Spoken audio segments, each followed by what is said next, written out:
ehihie ọma ụmụ ọdịnala Igbo, asị m ka chi tata bụ orie ritere anyị ihe ọma. Asị m na anyị ga-adị nụ, asị m na akakaka anyị ama anyị, jijiji anyị ama anyị, asị m na anyị ga-ejere obodo n'ara obodo, asị m onye chụwa anyị ya daa, asị m ana ọfọ ji tụwo ndị ajọ mmadụ, ana tụwo ndị ilo, asị m ife ọma nụ dị enu ya dara anyị n'ala, ọ dị n'ala ya pụoro anyị ome, asị m onye gwọrọ anyị ọgwụ ya sara ọnụ, ọ sachara ọnụ ya nwụrụ, ọ ihe m kwuru. Asị m egbe bere ugobere nkesị ibe ya ebere ya gosi ya ebe ọ ya ebe, ọ bụrụ na o gosiri ebe ọ ya ebe nkukwa ya. Asịrị m na onye si na akwa ya ma chapama ya bara nke ya. Asị m onye fụrụ anyị lụta nwa ya nwụrụ anwụ, ọzọ ya nwụ ise. Abụkwa m onye nke gị Ugochi Tubelu Oraifite nwa Adama anyị na-akpụ alụ.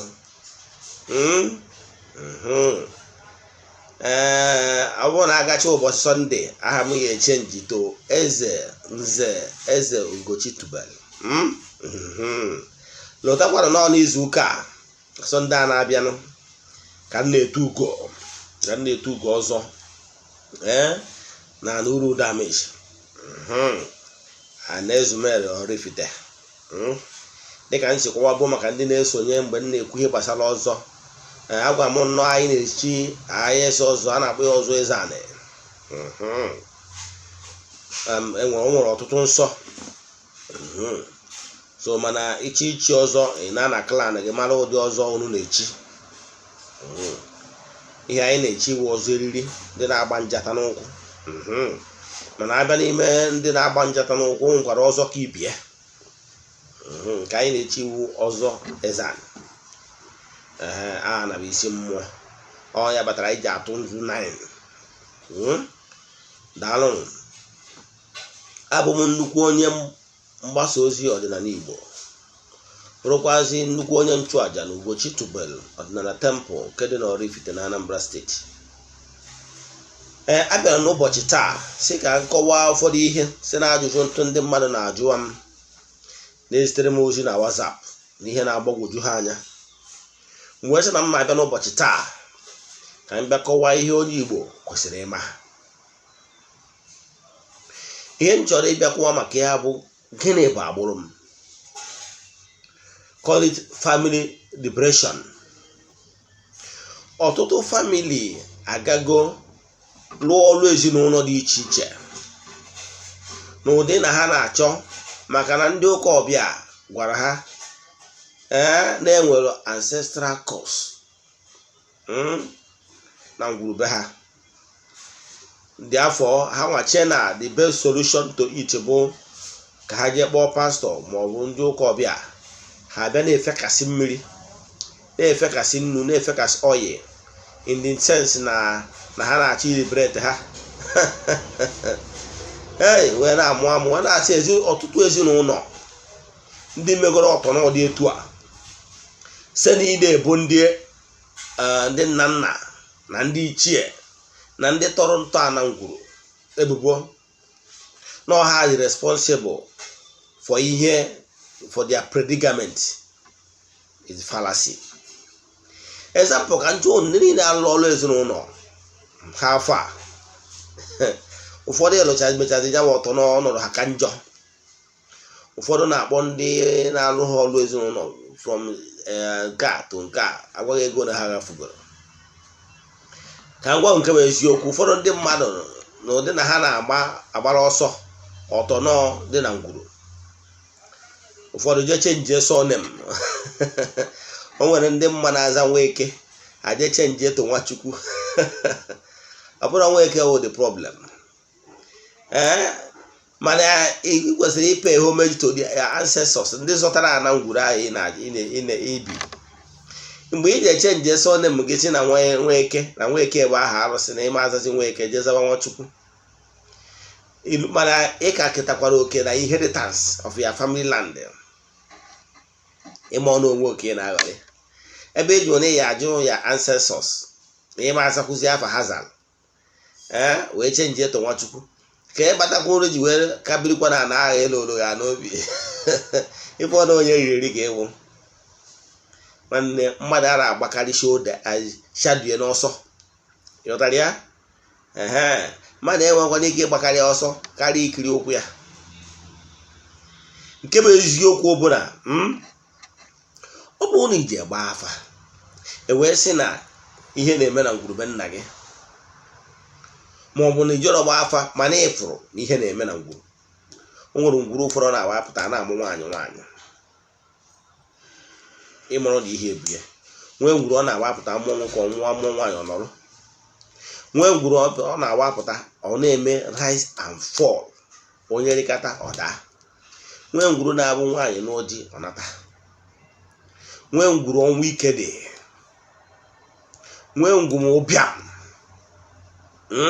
ụbịam ọnụ ntụ dị n'ime ya. Nwee ngwuru ya wanọkọta na-enwe strange illness, amaghị ihe a na-arịa, amaghị ihe a na-agwọ. Ịghọtara ya? Enwere ọtụtụ ngwuru nwere ọtụtụ ihe dị iche iche ha na-agabiga. Nwee na-asị gị onye ọma na-ege ntị, viewers all over the world, ọ ihe dị etu a ka m bịara ịkọwa n'ụbọchị taa.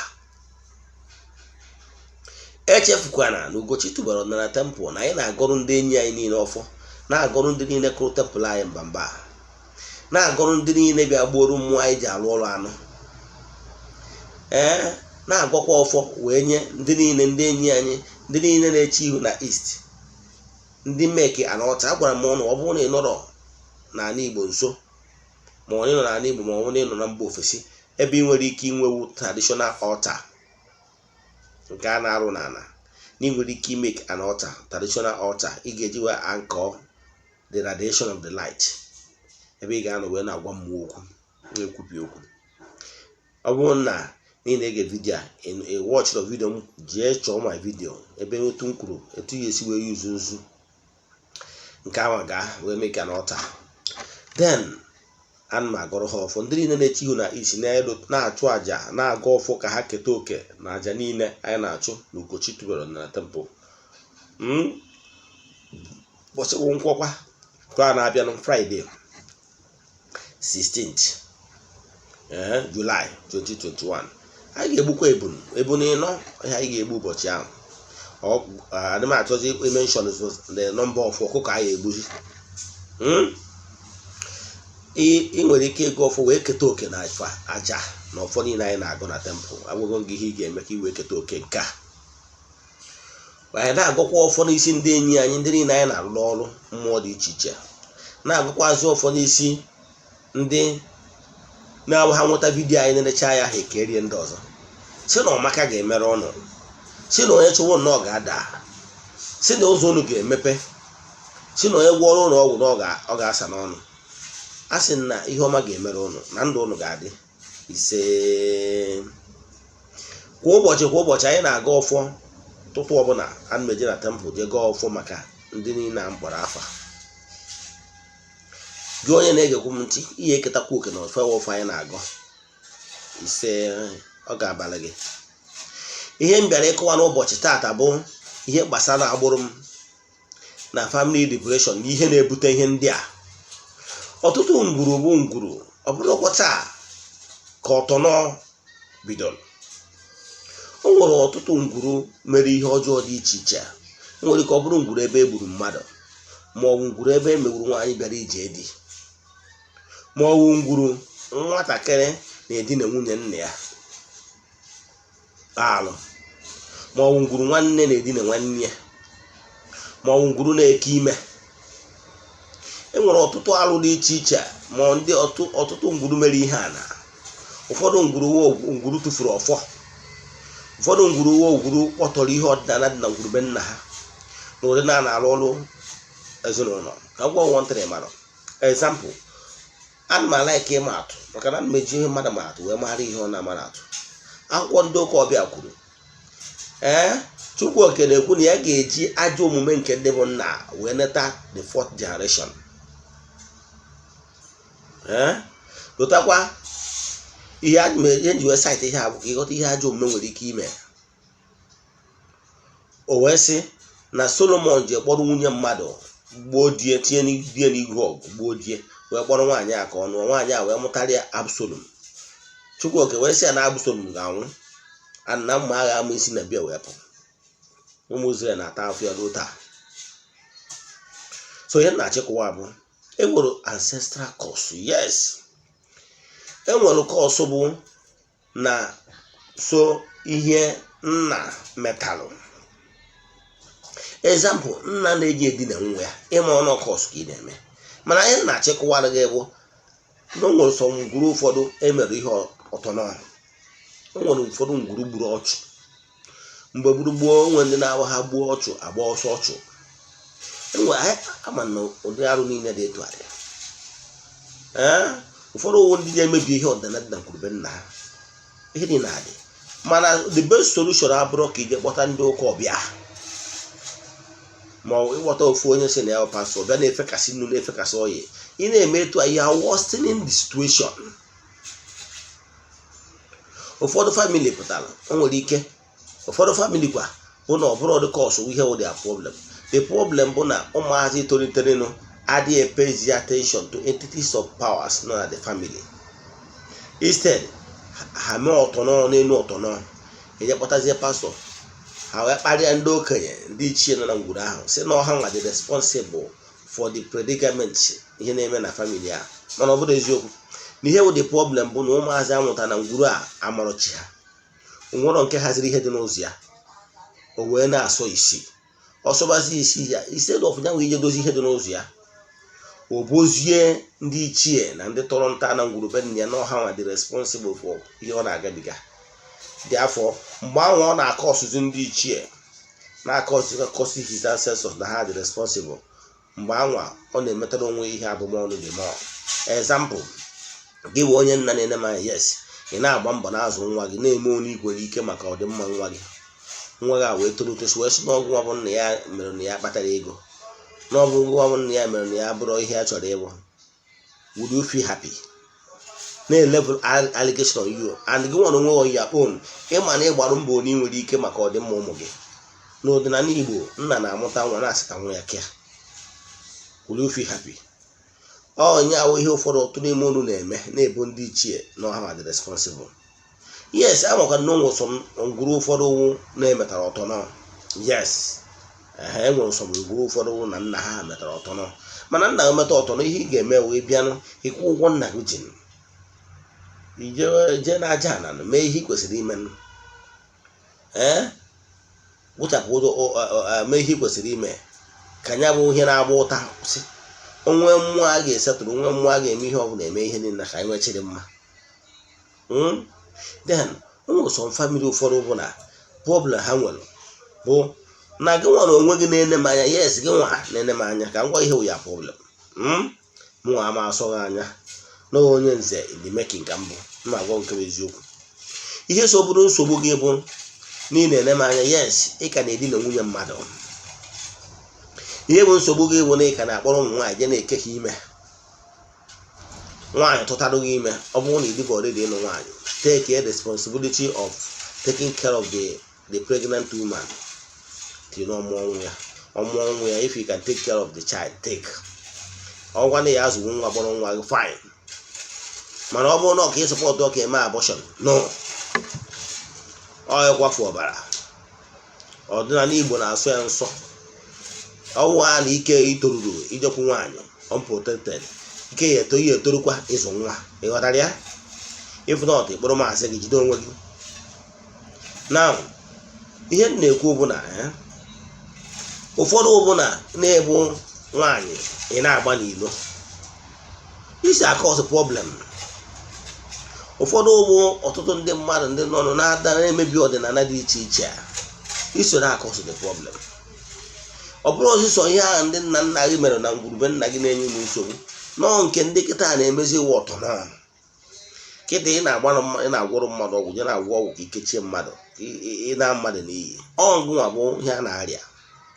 Ihe niile abụ ihe na-ebute more problem to the family, not nke anwa the ancestors mere. Ịghọtara ya? So ihe na-achịkọwara gị onye na-ege m ntị bụ buru ụzọ gbuo arụ, wepụ ihe ụtụ dị n'ụzọ gị, wepụ all the negative energy dị n'ụzọ gị. Nke ọzọ bụ na o nwere ihe na-eme n'afa. o nwere ike onye gbara gị afa adịghị agbacha afa miri emi, o nwere ike ọ fụrụ arụ dị n'ụzọ gị, nwekwa nke wụkwa na arụ dị n'ụzọ gị, mana ndị ihe gị na ha so na-apịawa gị azụ, ha ka chọrịta gị ezigbo afọ, ha emenya ma alụ ahụ imere ama na-apụta n'afa. Yes, gị nwa mere alụ, ịma na imere alụ, ịma na ịwụ nwaanyị na-edina nwaanyị ibie, ịma na iwu nwoke na-edina nwoke ibie, ịma na alụ ileche ka agwa gị ka ịchị n'ọnụ Ugochi tubere na Ugochi tubere kwuru. Yes, ekwugo m ya, alụ a ga-akpụ gị alụ. Ị bụrụ na iwe na-ejikwa nwunye mmadụ, a ga-akpụ gị alụ. Ị bụrụ nwaanyị na-agba n'ilo, a ga-akpụ gị alụ. Ụmụ alụ ndị a ka a ga-alụ ọrụ n'ihu aja na wee kpụchapụ alụ niile a, ka ọ ga-abụzi dibịa ọbụla rụrụ ọrụ ka ọ gaa. Igbe bụrụ alụ bụrụ ọtụnọ na-achọ ka ị kọneti onwe gị to the flow channel of grace. Kere ka grace esi wee bịa ebe ọchịchịrị gbara okirikiri. Yes, ụfọdụ nwere ike ma ha amagwa ya, mana mma agwa gị na-asụkọta ize anya kpụrụ egburu nkata gwa ya okwu. Nye ka dị na-ekwu taa, zeelu ihe ọbụla bụ alụ. Ka m gbara ya ofu atụ, ka m nwere m Ugochi tubere mara atụ. Ọsọ kwa ya bụrụ na nwunye mmadụ ga-enye m bihoro ụwa niile, ọ bụrụ maka m, ịghọtara ya? Yes, nwunye mmadụ is no. Etu a ka ọ dị ihe ndị alụ ndị ọzọ. Ịma na nwoke mmekọ nwoke na nwaanyị kwe ka ihe esi ojekwu under age, ịmara na imere alụ, ịmara. Yes, because na nwata nwatakịrị ya enwebara consent, onye consent ya, ihipụtaniziri ya ma ọ na-eyiri egwu wee narị ya ihe n'ike wee je na honeypot ya, a ga-akpụ alụ. So ichezi na ka afa gwa gị, jiri aka gị gwa onye na-agbụ alụ na ihe dị etu a email na ọ bụrụ na ị ka nwee conscience. Because ọ bụrụ na ị gwuru ya, ọ bụrụ na ijekwuru onye adịghị agba famili eme, nwe ike ma ya afọ ya, ma ọ gwara na ihe so gị na gị na-eso achọrọ ka afọ ya, maka na aka chọrọ ịpịawa gị azụ, mana ihe enyewuru onwe gị aka mee kwuo ihe email ka agbụọ gị alụ, alụziere gị ọrụ ndị ọzọ ka ọ gaa. So ihe na-achịkọwa na ngwuru, ọ bụrụ na ị nọ na ngwuru na-agbatara gị n'afa na ngwuru bụ nna gị wee ebe mebiri ihe ọdịnala dị na ngwuru, kaba alụ ka emee ya abụrụ m. Ọ bụrụ iwu na-adịghị whole family ga-ezukọ, maka na some families ikwute okwu ka e were ọdịnala wee mee family cleansing, a ga-enwe ndị kwe ma ndị ekwena. Therefore, on individual basis, ikwuru ọnụ gị na gị nwa onye dị etu a Ifeanyị Okeke n'ihi na agbụrụ onwe gị. Then igwekwazie ndị ichie nkwa na bido taa ụbọchị ha na-alụ ọrụ ọnwa na inwe itinye aka n'ihe ọjọọ. Ka mmadụ ga-atụ, ọ bụrụ na o nwere obodo for any reason chọrọ ibupụ alụsị dị na ngwuru, maọbụ alụsị ọbụla dị na compound, maọbụ dị na ụmụnna. Example, ọ bụrụ na ụmụnna, nwoke ọbụla a mụrụ na ụmụnna ahụ, ọ bụrụ na ha dị 100 a ga-anọrịrị present. Onye binyosi mụnwa Ifeanyị Okeke na ya kwadoro wee eburakwa alụsị a na aka ya dọrọ ya, ọ nọrọ ala, onye ọzọ ebinyekwuo. Ọ bụrụ na ụmụ okorobịa niile dị nọ na ndụ na ụmụnna ha dị 100 a ga-adị complete, and 100 a ga-ebido wee kwuo na ha chọrọzi si bụ n'anya bụ arụsị. Ọ bụrụ na o kwuo etu ọnwa, unu enidiri onye ọbụla, onye ụka ọbịa ọbụla kpọọ onye apasọ ma ọ kpọọ onye ahụ enyetene ibepụ ya bụ arụsị. No, unu eji aka ụnụ, o nwere ihe eji eduna gị arụsị wee dupụkwu ya, wee sọtụrụ ya. Unu etikwana na mmiri ma ọ bụ isi ya ọkụ, o debere ọnwụ ya. Etu esi kpọtakwa ka anyị esi wee donakwu ya, etu a ka ọ dị ihe niile. Mana gị marakwa na o nwere ihe kpatalụnụ eji wee bute ya bụ mmụọ. Example, o nwere ndị wụ na family ha nwere aquarium, ma ọ bụ anyị nwa na-akpọ ya ọdụ ọmụmụ. Na faatị Anambra si wee bịa, anyị na-akpọ ya ọdụ ọmụmụ dị na ngwuru. Iwe ṅụjuo mmanya afọ si na ịbago n'ụka ọbịa wee sị ka ije suye mebie ọdụ ọmụmụ dabe nna gị. Lụtakwa gị wee onye isi elekacha ụdara ịzụta n'ụkwụ bịakwa bịa zọrọ ọzọ. Marụkwa na o nwere ihe ndị gboo mere, ihe na-eme na ngwuru be nna gị kpatara eji wee mee install dị ọdụ ọmụmụ. O nwere ka ọ bụrụ ngwuru ọ na-awa amụta nwa ọnwụọ, ma ọ na-awa amụta nwoke ọnwụọ, amụta nwa ọnọrọ. Ndị nna nna gị in their own wisdom, great wisdom, ha wee mee install ọdụ ọmụmụ. Instead of nwa na nweghị maintain ya, na-awapụrụ ya ọjị ka ọ na-echekwa ngwuru ka ọmụmụ wee dị, iwee na-eme mmebi, o wee na-apịawa ha azụ. Mgbe ọ bụla ụmụ ihe niile ndị a ngwụsịrị bụ ihe ị na-pass through, iwee na-enwe challenges of life, bịa aga m enyere gị aka ka m gwa gị etu kwesịrị ime ka e wee chukwa ụmụ mmụọ niile a, ka m pịawa ahụ wee kwụsị, ka unu wee pụta ihe. ọnwa ajụjụ ị nwere n'ihe nkụzi taa maọbụ ihe nkụzi bụ gboo maọbụ ihe na-agbagwoju gị anya n'ọdịnala Igbo maọbụ na ị chọrọ ka a gbara gị afa miri emi, send ya meseji 08057837672 Ugochi Tubelu Oraifite. Send that message. My mission is to help people live better life. There one.